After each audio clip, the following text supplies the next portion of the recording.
Hi, this is Dina with Pretty Productive. Welcome back to my channel.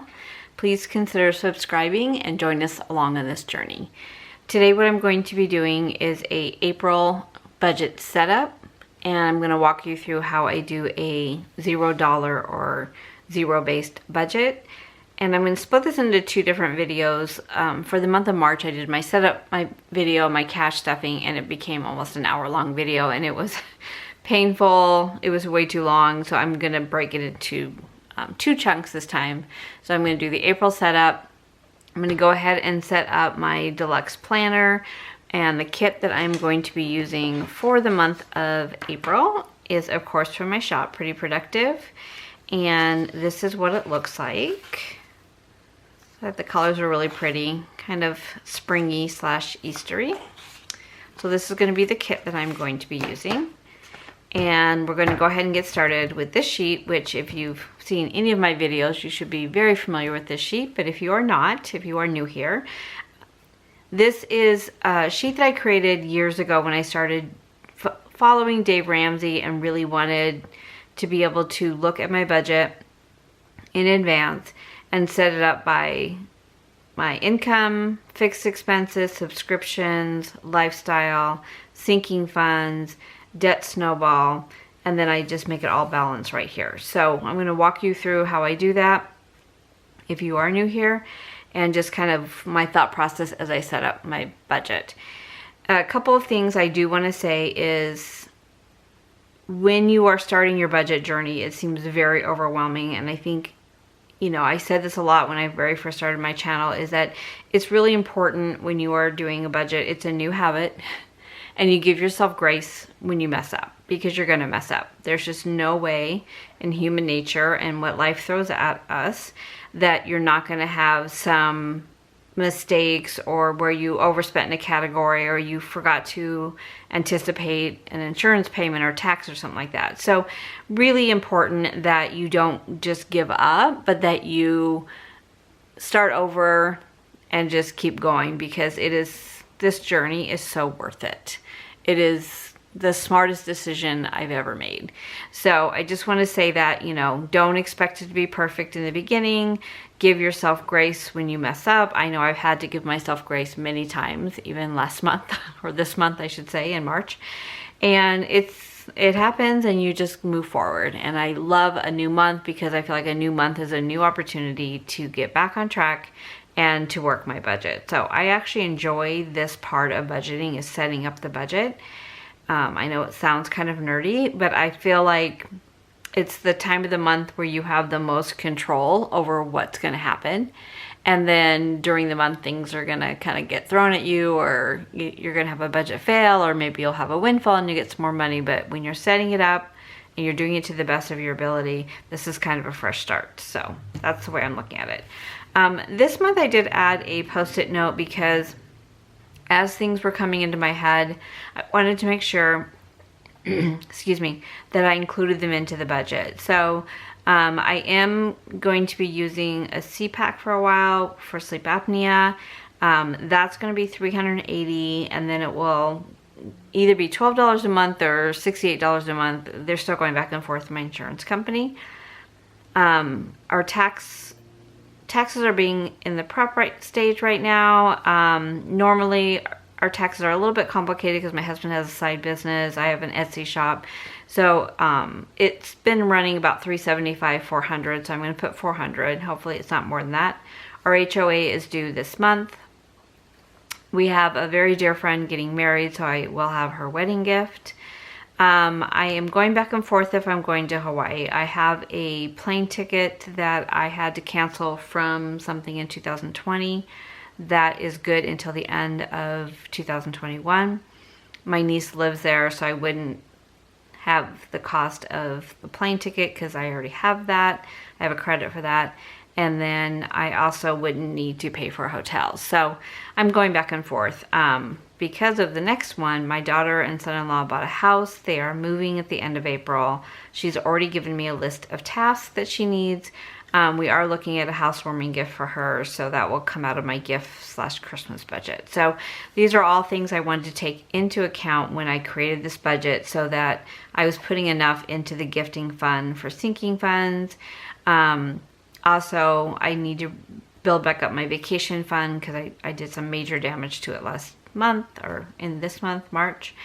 And the CPAP, you know, this is a sleep study I've been doing, so I've kind of been paying as I go because I haven't made my deductible yet.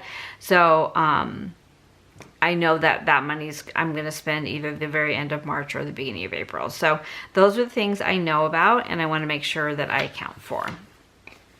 Okay, we'll start over here with income because this is the same.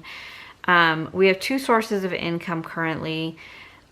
I retired from my job back in November, seems so long ago, and I took a package for an early retirement, so I have a year severance package. And then my husband retired from a career in law enforcement, so he has his pension, and then he went back to work, and that money we just put away.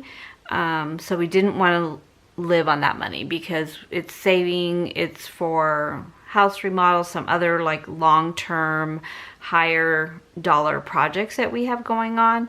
So we just save that, and for right now it's just kind of building up an account, which is great.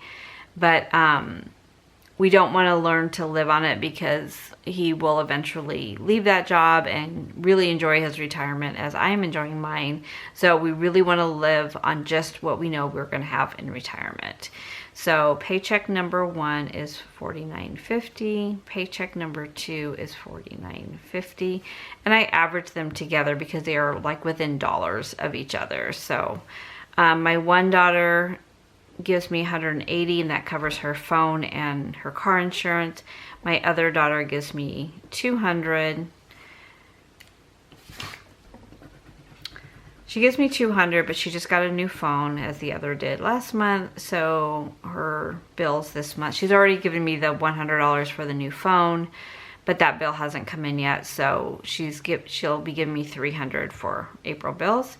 And now the last couple months we've had extra money. Unfortunately, this month I'm not planning any. If we have any, great. Our mortgage, we are accelerating the payment. I pay $3,400. We're currently on a 10-year fixed 2.3% interest. Our payment really is $3,000, so I pay an extra $400. So I just kind of want to talk to you about why I do this.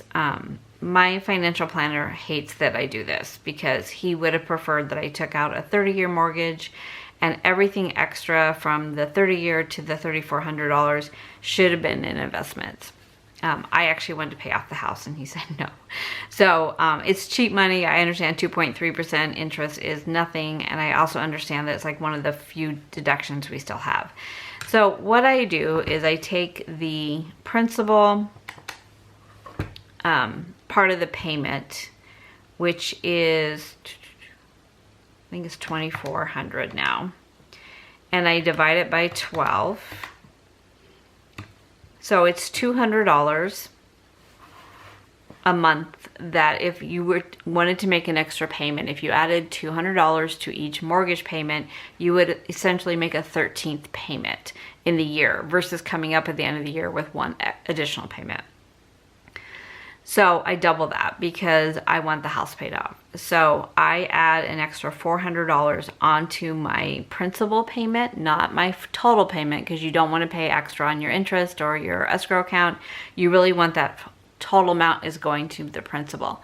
It can take years off of your mortgage by doing it this way. So we were on a 15-year mortgage. By doing this for a couple of years, we're tracking to pay it off in 10. So when we refinance to a 10-year loan, and we're tracking now to pay it off between 6 and 7 years. So that is why I do what I do. And I know that it, you know, financially would probably be smarter to take that $400 and invest it, make 6-7% on it.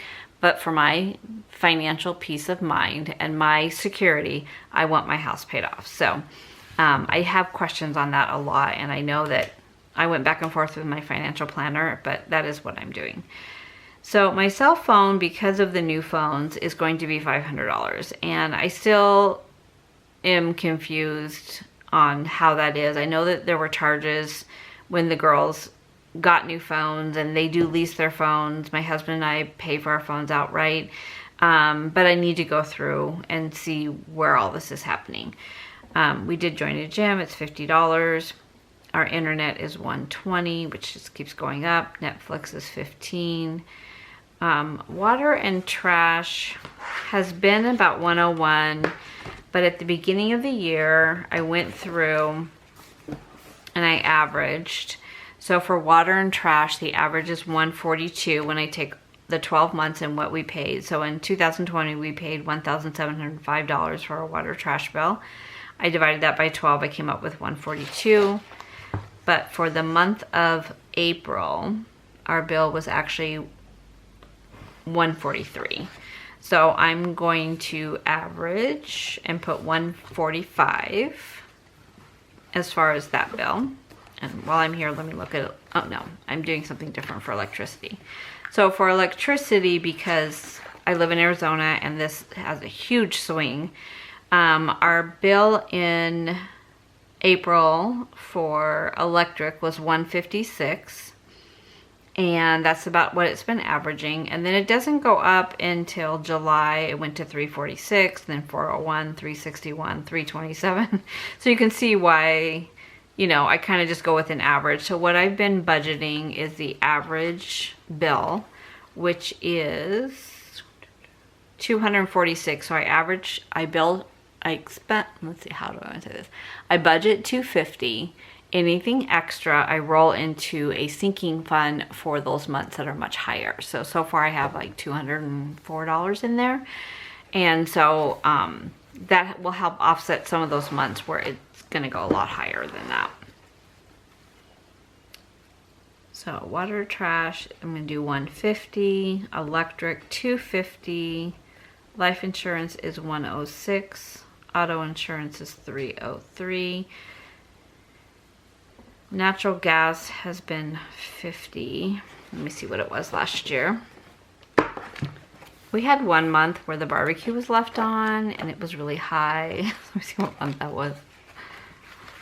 Let's see, natural gas, 35. So maybe it was in 2019. So 35, but I'm gonna put 50 down because we have more appliances that run on natural gas now than we did in the previous year. I'm gonna put 30 for pest control. I'm gonna put $220 for HOA because it is due this month. And then electricity overage, it will depend on what the actual bill comes out. Elements is $70. Audible is $16. I just paid Amazon Prime, so I don't put anything away for that. So let me add up. So $49.50 plus $49.50 plus $49.50 plus $180 plus $300 is not that. So I got a new calculator and I'm missing my old calculator, but my old calculator kept sticking. But this is very different for me, so 300. So income expected this month is $10,380. So I take my total income, I bring it down here, $10,380. And I also want to make a comment because I haven't said it lately and I get a lot of questions on it. If you order from my shop, Pretty Productive, you can request this both in a physical version as well as the digital version. It is an Excel file, and then you can customize your own categories. The one that I will give to most people don't have all my specific categories on here. They're a lot more general and a lot more empty spaces so that you can fill in your own. So, you know, if you want it, please, you know, just let me know and I'm happy to send that and share it. Okay, so I'm looking at April as a 4-week month, and it looks kind of weird because we get paid on the 1st, so we always get paid the day before the 1st. We're both paid once a month. So I know some of you that are paid like bi-weekly, it's an extra check for you, but for us, it's not. It's always the same amount. So even though I'm gonna get paid on the 31st, I'm not gonna do cash stuffing. So my the amount of money I have left in my envelopes has got to last me until I get paid again, or really till I stuff cash stuffing again. So it's going to be a very lean first week of April, end of March. So I look at this as a 4-week month, 1, 2, 3, 4, because then we'll get paid again on the 30th. So that will actually begin my new budget. So that's the way I'm looking at this month. Just came out of a 5-week month in March, so I felt like it was a lot more money, of course, out of my account. And then I had vacation mixed in there. So for giving, it will be $400. And I do church online, so I keep my giving in my account and I tithe online. Groceries, I average $125. So 500. Eating out, 200. Clothing, I'm gonna put 100. Allowance, 200. I give myself $50 a week. So another question that came up is, why do I not give my husband an allowance? He takes his allowance or his spending money, which he spends very little money. He's a great saver, out of his paycheck. So I don't have to budget for him to have cash. He's a cash only spender. He will do big things on a credit card and everything is paid off at the end of the month. So I don't have to allow for his allowance out of my budget. Household, I'm going to do 300. Entertainment. Now this may change because with my daughter buying her own house, she's probably not going to want to clean anymore. I did it to help her out because they were saving for the house. So I'm going to go ahead and budget for it, but it may just be a category that I totally change around and I clean the house myself.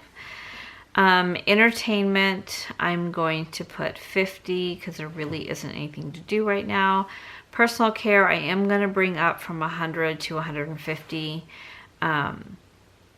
Just with summer coming, I will get more pedicures, and I've been really enjoying getting manicures, which I normally don't. And then I do get a massage once a month, so I need tip for that. Gas for the car, I'm bringing to 150. So I started with 70, then I went to 100, and I've gone over both months, so now I'm going to go to 150. So right now, my husband and I are sharing a car. We actually have 2 vehicles, and one I don't like to drive, so we're sharing his car. I've currently been saving money to buy a car, but we don't go anywhere. He works from home, so we have not had any conflicts with us needing the car at the same time. So I'm just going to keep saving for the car and just keep sharing a car as long as this lasts. Craft supplies, I've been out of control, but I'm just going to put 100. Miscellaneous, I always put 100 for things I don't know. Medicine, I've been averaging about $200 a month between his medicine, my medicine, you know. I'm actually going to put 100 for medicine because I don't think I need any this month. And then under medical copay is where I'm going to put the CPAP, and then like I'm going to build that one up. So I'll put that over here. Okay.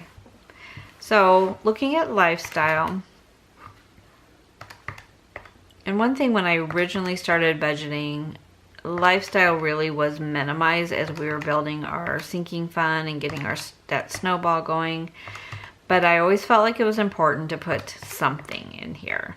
So to give yourself some spending money that you don't have to track, to never assume that you're never going to go out to dinner, even if it means you're going to Taco Bell.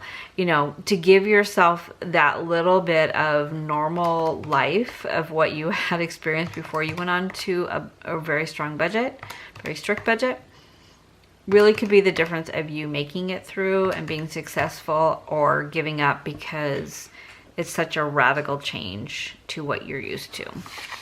So my lifestyle is $2,350. So I bring that number from here down to here. I do need to add up my fixed expenses.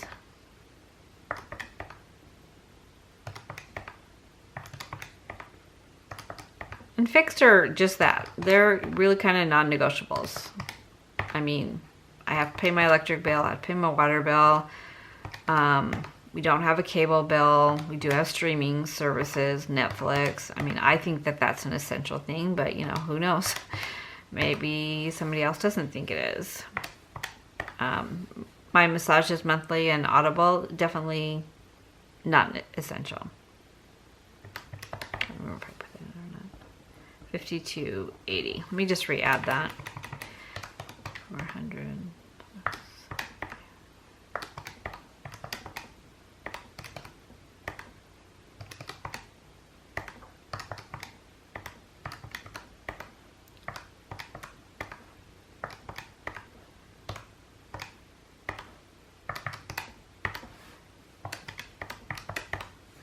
Okay, $52.80.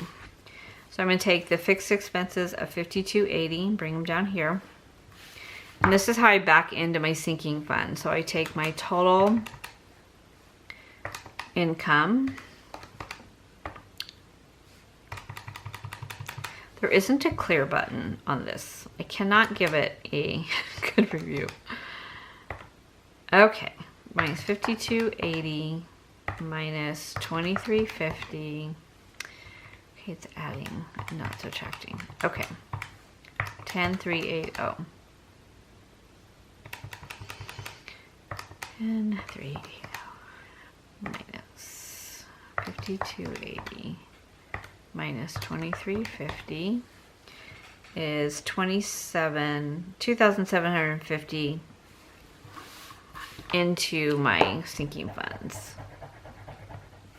This is a Frixion, Pilot Frixion Erasable pen. They are a godsend for me for budgeting because I make mistakes. But I have it linked down below, but I still get questions on it. Okay, so this is what we have. Going back to my list of must-haves for this month. I'm going to start with taxes here. And that's not the money we owe, because we always owe. That is in a savings account where we put money in every month for it. So this is just tax prep. So I'm just going to put tax prep. HOA I've already counted for. The CPAP, so $380 plus $40 for an office visit, which has been costing me. And then I'll just estimate my husband at $100. So I'm just going to put $600 for medical copays.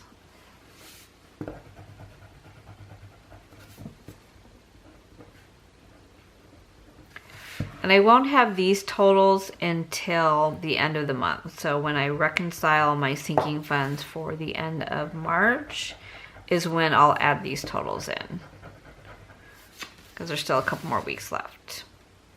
So I've got 1,000 that I've already earmarked for medical and for tax prep. So for gifting, I'm gonna probably have a pretty expensive month between the wedding and my daughter's housewarming gift.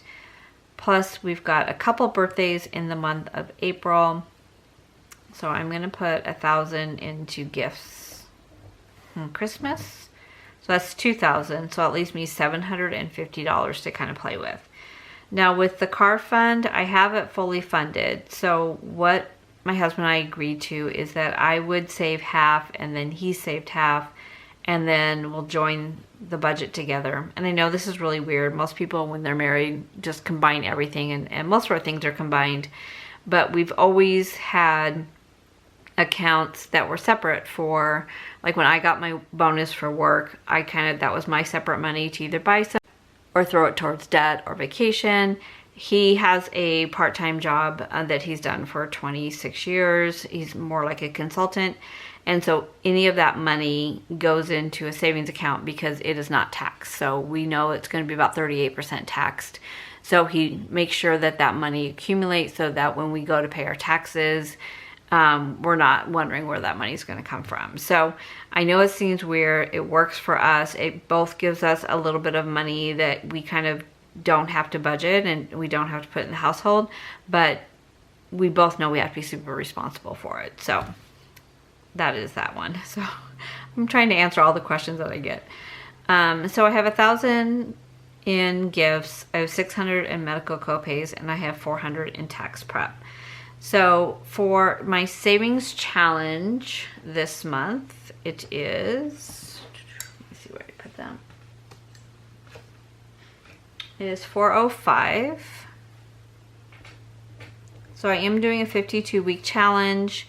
Eventually I want to save enough out of my envelopes to pay for that, but it's been slow. I keep finding more things to do. I am putting $50 a week away for my birthday. So that's 200. So right now I have 2,600. So that gives me 150. And I am going to put that into vacation. So if you, well, you haven't seen my video from Saturday, because you'll see that I went way over out of my vacation fund for what I had budgeted. And so I am scrambling this month to save every dollar I can out of my envelopes to pay that back, so that I don't hit that fund as much as I did. So that should be it. So what I'm not going to be able to fund this month is the car, which I'm okay with. Fitness, which I still have money left from in my sinking fund. My Etsy shop, which is, I don't need anything, but I keep spending money. Technology, actually, I take 500 out, and that's where I pay the one bill I have that is considered a debt, would be my Apple Card for my computer. So the money is here in the sinking fund, and I just make the payment out of the sinking fund. And the reason why I do that, it is on an interest-free card, and I didn't want to pull it all out and pay for it. I just went ahead and put it on the zero interest financing, and then we'll have it paid off in a couple months, and then I don't have to worry about interest. So I do take $500 a month out of technology to make that payment. So I think everything else is done. Let's make sure this is right.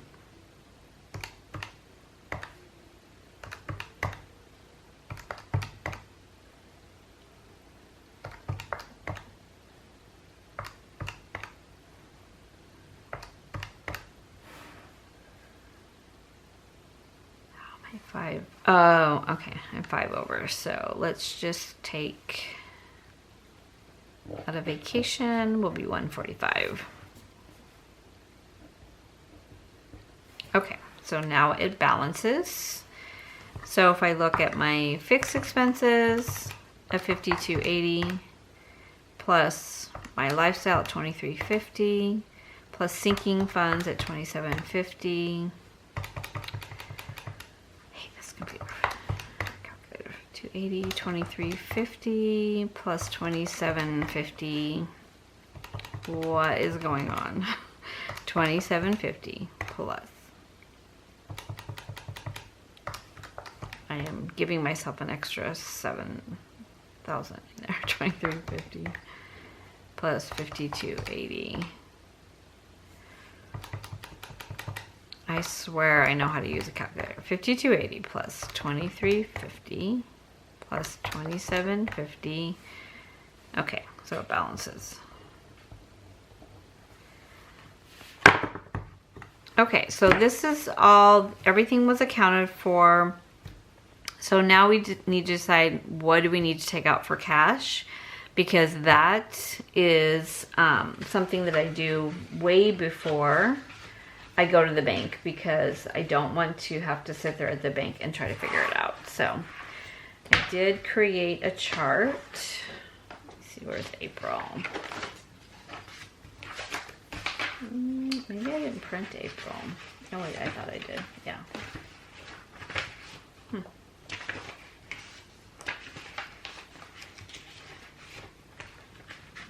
Okay, here we go.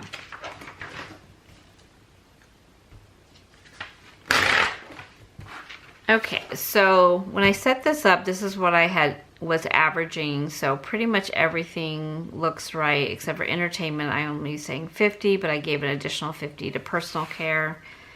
So I'm just gonna switch that around, but the total will be the same. So when I look at this, now I do have cash that are what I call going back to the bank. And I always look at that after I just decide on this. Before I go to the bank, I pull from that first, and then I pull the balance out of my account at the bank. So if you watch my other videos, that makes perfect sense. If you've never watched my videos, you're probably like, this girl's crazy. So here we go.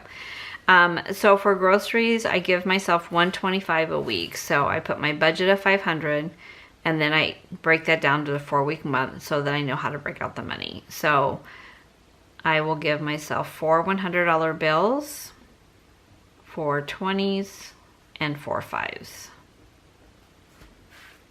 So 400, 480, 500. Eating out, I give myself 2 20s and a 10.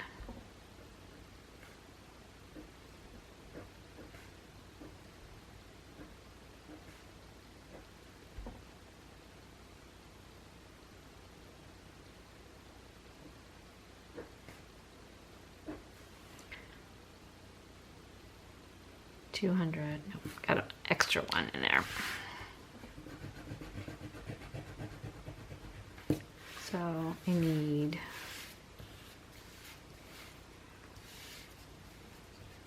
2, 4, 6, 8. I need 8 20s.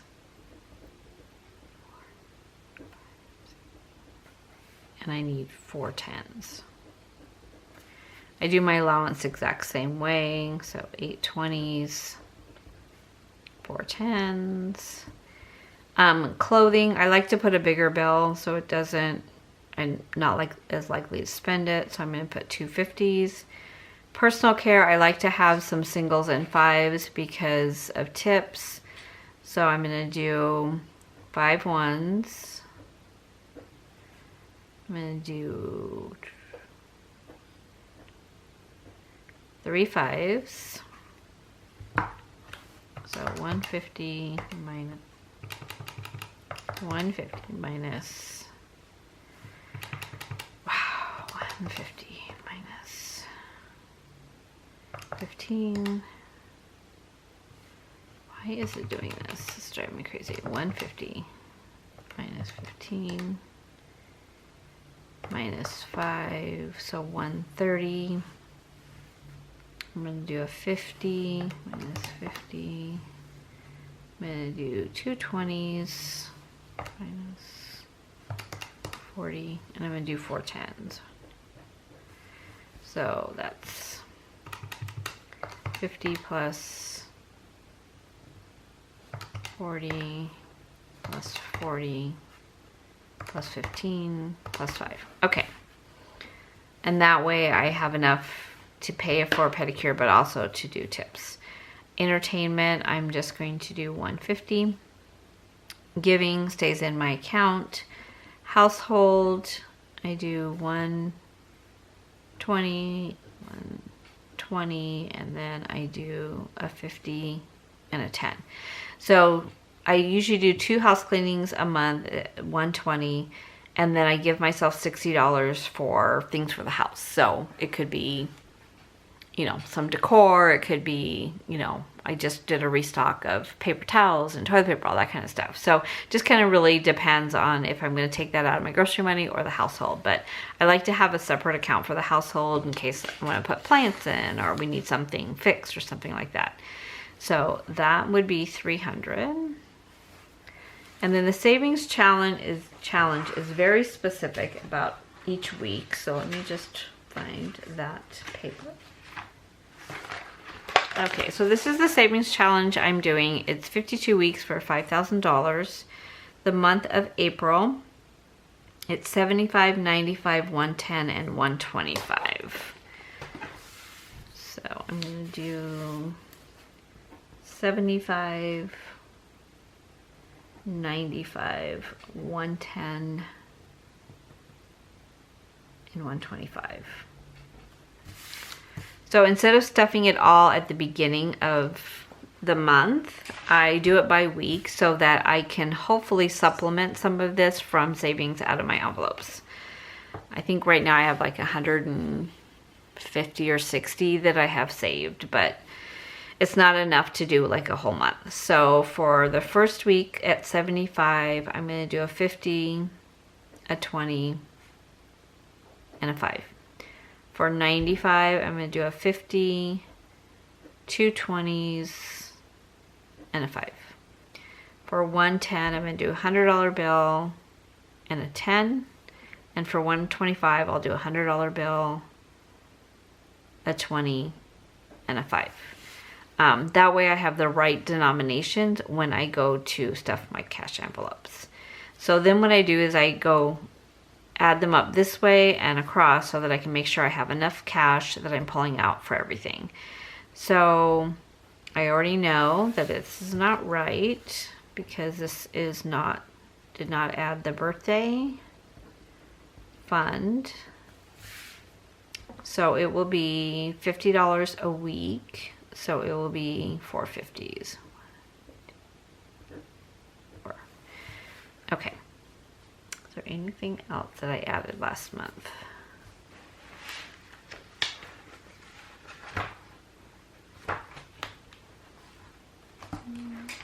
Just look really quick.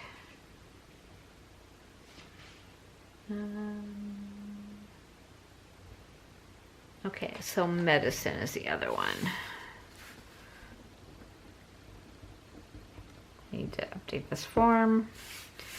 And for medicine, it was $100. So I'm just gonna do 250s.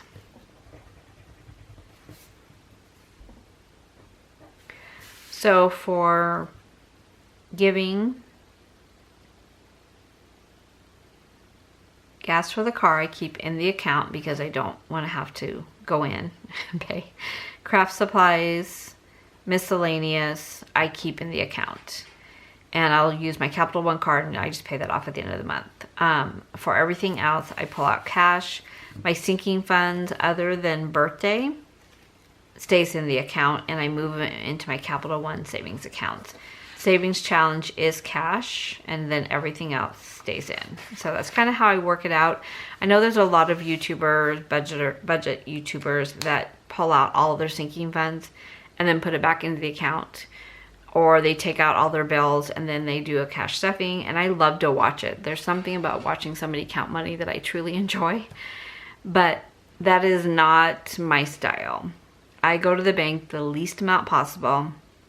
I only have money in my bank cash envelope when I use cash, when I use my card for something that I have cash for, like groceries or eating out. If I order something online, that money goes completely out of my cash envelope and it goes into the bank envelope. So I'm not spending the money twice. I'm not spending it on my card and I'm not spending it in my cash envelope.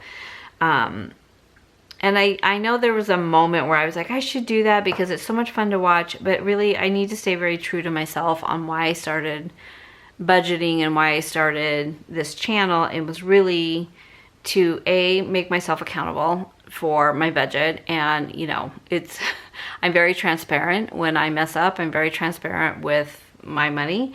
So I feel like that's, you know, a learning process for me, but I also hope along the way that other people are learning as well. And I do get a lot of positive feedback where people like my budgeting style, they learn things from me, and that helps me to keep going in this journey as well. Okay, enough said. So for $100 bills, I need 1, 2, 3, 4, 5, 6, 7, 8. I need 8. 50s, 1, 2, 3, 4, 5, 10, 11, 12, 13. For 20s, so always 1, 2, 3, 4, 9, 10, 11, 12, 17, 18, 19, 20, 21, 22, 23, 24, 25, 26, 27, 28. I need 28. for 10s, need 14, for 5s, I need 11, and for 1s I need 5. Okay, let's see if I can get this memory plus did work. So 800.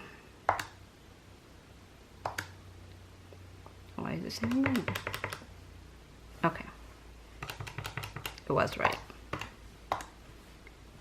So 13 times 50, 650, 28 times 20, 560, 140, 55, and 5. So 2,210 is what I need to pull out. And then I just go back and make sure that I got everything that I need to include. I know I've updated this sheet and I didn't print it, so there we go. 400, no wait. So 500 for groceries, 200 for eating out, 100 for clothing, 200 for allowance, 300 for household, 50 for entertainment, 150 for personal care, gas is in the account, all of that. Medicine is cash. And then in my sinking funds, 200 for birthday, 405 for savings challenge. Okay, so I'm $5 off somewhere, so I probably wrote down one too many 5. So I'll just put 10 here, and then we'll be good. Okay.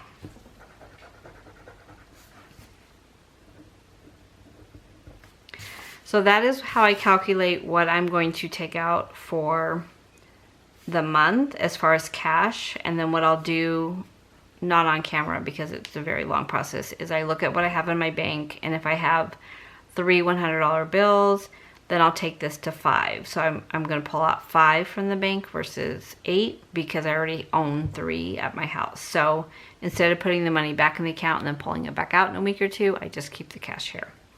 And then I go along through there, and then I go to the bank.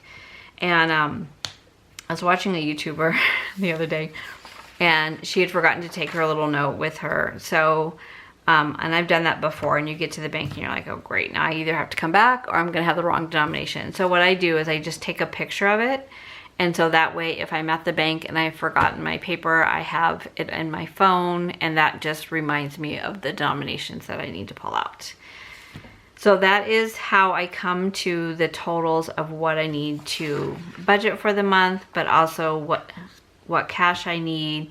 And I do pull the cash out for the entire month, and then I replenish my envelopes every week when I do my weekly check-in. So I used to go to the bank every other week, and I would do a check-in every other week, and I found that I like the fact that this is all I have. I can't go back and get more. I pulled it all out. If I do something random with my budget and I spend it before I'm ready to, then you're going to have, I'm going to have a week at the end of the month where there's no grocery money or there's no eating out money. So this has worked well for me. I find that I'm a lot more accountable when I take it out, and then I just kind of put my debit card away and I put my checking account away, because the only thing that's going to come out of that at that point will be our bills that come out as a revolving payment. So that has worked well for me because I am a spender by nature. My husband, fortunately, is a saver by nature. So it's good to have one of each in a relationship. So that is everything for this video. Thank you for joining me. If you have any questions, please put them down below. And I appreciate you coming along this journey with me. And I hope you are all doing well, and you're feeling well, and you're having a good month. Thank you so much for watching.